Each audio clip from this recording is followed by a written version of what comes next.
+2 की इकोनॉमिक्स में हम लोग मैक्रो इकोनॉमिक्स का 8th यूनिट कर रहे हैं, short run equilibrium output. Short run equilibrium output determine करने की 2 अप्रोचेस बताई गई थी आपको, दैट वाज ASAD अप्रोच जो हम लोग कम्प्लीटली अच्छे से डिस्कस कर चुके हैं। Next one is saving and investment approach. तो आज हम करने जा रहे हैं सेविंग एंड इन्वेस्टमेंट अप्रोच की हेल्प से हम लोग कैसे इक्विलिब्रियम आउटपुट को डिटरमाइन कर सकते हैं with the help of curve and schedule हम लोग करेंगे। तो अगर आप लोगों ने ASAD अप्रोच या फिर इक्विलिब्रियम आउटपुट क्या है नहीं देखा है तो आप लोग आई बटन पर क्लिक करके चेक कर सकते हैं। स्क्रीन पर टच करते ही आपको आई बटन मिल जाएगा। तो ये starts with saving and investment approach of determining equilibrium output. अब इक्विलिब्रियम आउटपुट क्या है, जहाँ पर ASAD के इक्वल है। सेकंड अप्रोच हमने कही जहाँ पर सेविंग और इन्वेस्टमेंट आपस में इक्वल है। तो यहाँ पर हम लोग बेसिकली क्या करने जा रहे हैं, सेविंग एंड इन्वेस्टमेंट अप्रोच की हेल्प से डिटरमाइन करेंगे इक्विलिब्रियम लेवल ऑफ आउटपुट। तो उससे पहले हम लोगों को एस कर्व और आई कर्व का पता होना चाहिए कि किस तरह से ये ड्रॉ होता है, इसका क्या रिलेशन रहता है। ये जो हम पहले भी डिस्कस कर चुके हैं, पर फिर भी मैं एक बार आप लोगों को रिवाइज करवा देती हूँ। सेविंग फंक्शन में डिस्कस किया था कि सेविंग कर्व कहाँ से स्टार्ट होता है, वाई एक्सिस से, और ये इंक्रीज़ होता जाता है। मींस इसका इनकम के साथ हमेशा पॉजिटिव रिलेशन रहता है। जैसे इनकम बढ़ती है वैसे वैसे सेविंग्स भी इंक्रीज़ होती जाती है।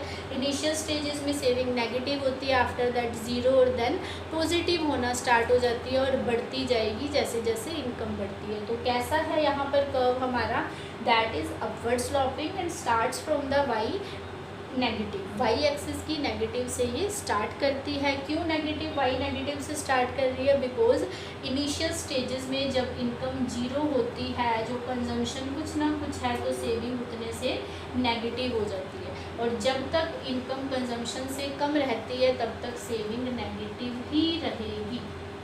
ये हम लोग पहले कम्प्लीटली डिस्कस कर चुकी हैं। और जैसे ही इनकम और कंजम्पशन इक्वल हो जाते हैं, सेविंग्स क्या हो जाएंगी, ज़ीरो। और आफ्टर दैट जब इनकम कंजम्पशन से ज़्यादा हो जाती है तो सेविंग क्या होना स्टार्ट हो जाती है, पॉजिटिव। ये सब हम डिराइव कर चुके हैं कि किस तरह से कंजम्पशन फंक्शन की हेल्प से सेविंग फंक्शन किया था हम लोगों ने। अगर आपने वीडियो नहीं देखी है तो आई बटन पर क्लिक करके आपको मिल जाएगी।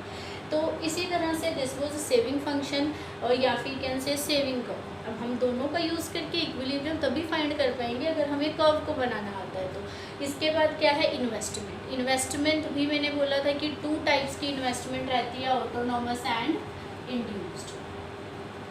Autonomous and induce. तो यहाँ पर जो हम इन्वेस्टमेंट यूज़ करते हैं दैट इज़ ऑटोनॉमस, जो गवर्नमेंट के द्वारा की जाती है इन्वेस्टमेंट। मतलब उसका कोई पर्पस प्रॉफिट मोटिव नहीं होता है, वो सिर्फ किस लिए, सोशल सर्विस के लिए या सोशल वेलफेयर के लिए इन्वेस्टमेंट करती है, और ये हमेशा कॉन्स्टेंट ली जाती है। इसीलिए यहाँ पर इन्वेस्टमेंट कर्व हमने क्या बनाया है, parallel to X axis, because constant है। और इंड्यूस्ड इन्वेस्टमेंट कौन सी होती है, जो हम लोग प्रॉफिट मोटिव से करते हैं। मतलब हम लोगों को जितना ज़्यादा प्रॉफिट होगा उतनी ज़्यादा हम इन्वेस्टमेंट करेंगे, नहीं हो रहा प्रॉफिट तो हम लोग इन्वेस्टमेंट करना छोड़ देंगे। पर ये वाली इन्वेस्टमेंट अभी हम यहाँ पर यूज़ नहीं कर रहे हैं। Here we are talking about only autonomous investment. तो कर्व कैसा बना, horizontal means parallel to X axis, और जो सेविंग कर्व है that is upward sloping started from Y negative axis. तो अब इन दोनों की हेल्प से हम इक्विलिब्रियम फाइंड करेंगे। तो देखते हैं स्टूडेंट्स किस तरह से इक्विलिब्रियम फाइंड होगा। यस स्टूडेंट्स, देखिएगा कि किस तरह से सेविंग और इन्वेस्टमेंट की हेल्प से हम लोग इक्विलिब्रियम फाइंड करते हैं। तो हम लोगों ने क्या स्टडी किया था कि जहाँ पर सेविंग और इन्वेस्टमेंट दोनों आपस में इक्वल होंगे वहाँ पर इकॉनमी इक्विलिब्रियम में होगा, और वो लेवल ऑफ आउटपुट क्या होगा, that will be equilibrium level of output. तो देखो with the help of curve, saving का हमें पता है that starts from Y axis upward sloping, अभी डिस्कस किया, और इन्वेस्टमेंट कर्व इस तरह से।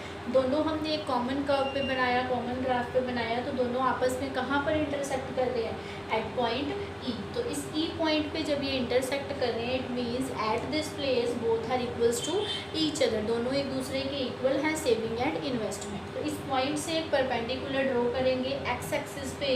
तो इससे जो लेवल ऑफ आउटपुट फाइंड होगा that is O Q level of output, this will be equilibrium output. ये क्या होगा, इक्विलिब्रियम आउटपुट और इक्विलिब्रियम इनकम। तो इस तरह से हम लोगों ने क्या किया, इक्विलिब्रियम आउटपुट फाइंड कर लिया with the help of saving and investment approach, जिसमें हम लोगों ने सेविंग और इन्वेस्टमेंट कर्व बनाया।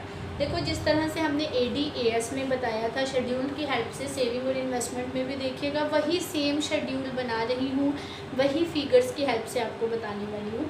देखो इनकम हम लोगों ने इंक्रीजिंग ली थी, सेम रेट से बढ़ रही है, 0 से 20, 40, 60, 80, 100, 120 देन 140। और कंजम्पशन हम लोगों ने यही लिया था, जीरो इनकम पे 30, देन इंक्रीज़ हुआ 40, देन 50, 60, 70, 80, 90 अप टू 100। अब मुझे पता है सेविंग्स हम लोग कैसे फाइंड आउट कर सकते हैं, income minus consumption, because income दोनों का ही कम्बिनेशन है, कंजम्पशन और सेविंग का। तो जब इनकम में से कंजम्पशन माइनस करूँगी तो सेविंग फाइंड आउट हो जाएगा।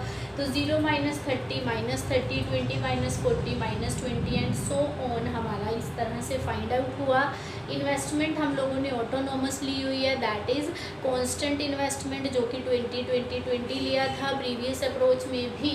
तो यहाँ पर अगर हमने सेविंग और इन्वेस्टमेंट अप्रोच के अकॉर्डिंग देखना है, दोनों इक्वल किस पॉइंट पे है, कहाँ पर, एट 100 लेवल ऑफ इनकम और 100 level of aggregate supply, S और I दोनों आपस में इक्वल है। इट मीन्स कि जो इकोनॉमी के अंदर इक्विलिब्रियम आउटपुट है that is 100 units, that is 100 units और 100 की इनकम क्या है, इक्विलिब्रियम इनकम। यही हमने फाइंड करना था। देखो हमने ये फिगर की हेल्प से कर्व को नहीं बनाना है, that will be more difficult और मोर कंफ्यूजिंग। एग्ज़ाम में आपके मार्क्स डिडक्ट नहीं होते इस चीज़ के, हम लोग फ्री हैंड कर्व बनाकर दिखा सकते हैं। शेड्यूल आप प्रिपेयर कर दो साथ में, पर इसको फ्री हैंड हम लोग बना सकते हैं। देखो जब हमने AD और AS की हेल्प से देखा था तब भी 100 level of output he equilibrium आएगा। चाहे अभी एक बार चेक भी कर लेते हैं, ADC प्लस I का कम्बिनेशन बना 30 + 20, 50, 40 + 20, 60, 50 + 20, 70 एंड सो ऑन। तो यहाँ पर AD और AS दोनों आपस में इक्वल है। तो अगर हम AD-AS अप्रोच से देखें तो भी 100 इक्विलिब्रियम लेवल ऑफ इनकम और आउटपुट आ रहा है, और अगर हम सेविंग और इन्वेस्टमेंट अप्रोच से देखें तो भी वही आ रहा है। इट मीन्स दोनों में से किसी भी अप्रोच का यूज़ करके हम लोग इक्विलिब्रियम आउटपुट बता सकते हैं। Both approaches can be use to show equilibrium output. तो ये क्वेश्चन हमारा बहुत इंपॉर्टेंट रहता है अप्रोचेस वाला, कि किस तरह से इक्विलिब्रियम फाइंड करना है, इक्विलिब्रियम है क्या, जो हमने इन 2 लेक्चर्स के अंदर 3 लेक्चर्स में किया है।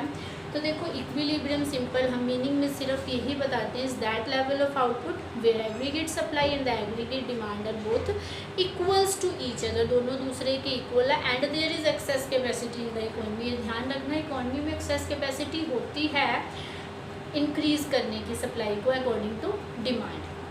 पर कहाँ पे इकोनॉमी इक्विलिब्रियम में है, जहाँ AS और AD दोनों आपस में इक्वल होंगे। तो यही हमने अप्रोचेस की हेल्प से बता दिया। अगर आपको AS-AD अप्रोच बताई गई है तो आप लोगों ने AS-AD की हेल्प से बता देना है, और अगर आपको सेविंग और इन्वेस्टमेंट पूछी गई है तो सेविंग और इन्वेस्टमेंट की हेल्प से हमने बताना है।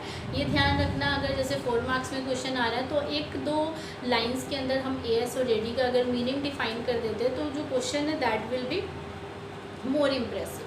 तो स्टूडेंट्स क्वेश्चन को अटैम्प्ट करना भी एक मोस्ट इंपॉर्टेंट पार्ट होता है कि क्वेश्चन को कैसे अटैम्प्ट करना है। सभी चीज़ हम लोग फर्दर लेक्चर में डिस्कस करेंगे। आप लोगों के लिए स्पेशल लेक्चर प्रिपेयर किया जाएगा कि how to attempt question of economics and business studies and accountancy. तो आई थिंक आपको ये लेक्चर ज़रूर समझ आया होगा। अगर कोई भी प्रॉब्लम रहती है तो कमेंट सेक्शन में ज़रूर पूछिएगा। अगर वीडियो पसंद आए तो इसे लाइक ज़रूर कीजिएगा और चैनल को सब्सक्राइब करना मत भूलिएगा। नोटिफिकेशन बेल पर भी ज़रूर क्लिक कीजिएगा। Thank you, have a nice day.